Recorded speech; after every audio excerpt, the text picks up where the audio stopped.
Hello, everyone. What a delight it has been to have these bright, sunny days. It has definitely lifted my spirits, and I hope yours as well.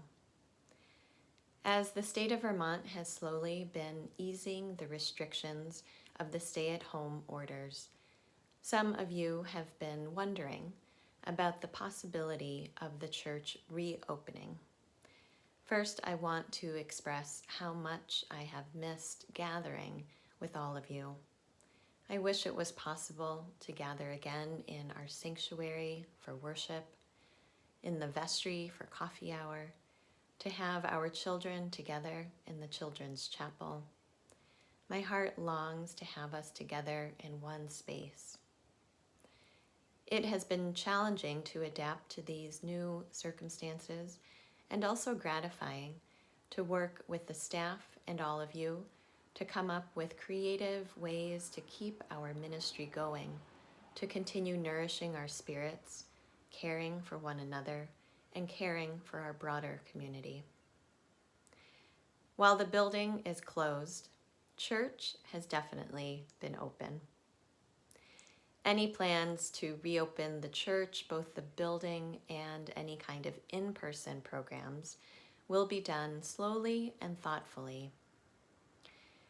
Reverend Susan Frederick Gray, president of the Unitarian Universalist Association, recently shared a letter that speaks to the question of reopening and also offers some recommendations. She wrote, "Based on advice from experts, we continue to recommend that congregations not gather in person. We also recommend that congregations begin planning for virtual operations for the next year through May 2021. Take a moment to breathe. I know this is significant." She continues, "While there is much public conversation about reopening, the reality is public health officials consistently predict a long trajectory for this pandemic. A majority of our congregational members, leaders, and staff members are in high-risk categories.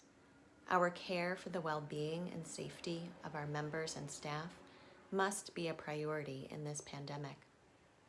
Additionally, religious gatherings are considered highly contagious events.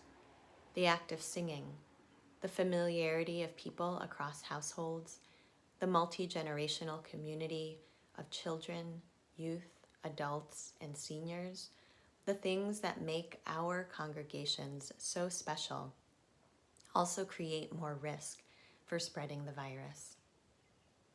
In making our recommendations, we are guided by science and our deepest held values. This pandemic teaches us that our actions directly impact the health and well-being of our neighbors, and so it is imperative that we make choices that keep our congregations and larger community safer.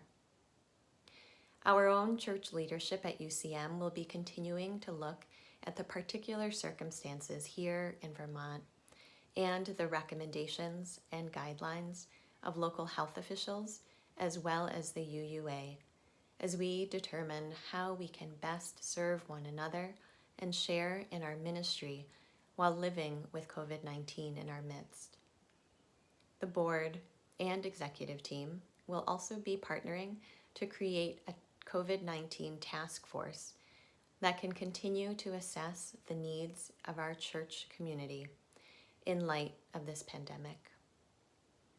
We have seen how rapidly circumstances can change, so we also have to be prepared for a continued state of adaptability as we navigate this volatile and uncertain time. I know how difficult this all has been. Our church remains committed to being there for one another and our broader community. Our ministry has and will continue to take on new shapes and forms, yet love remains our guiding star. I'm so grateful that we're in this together.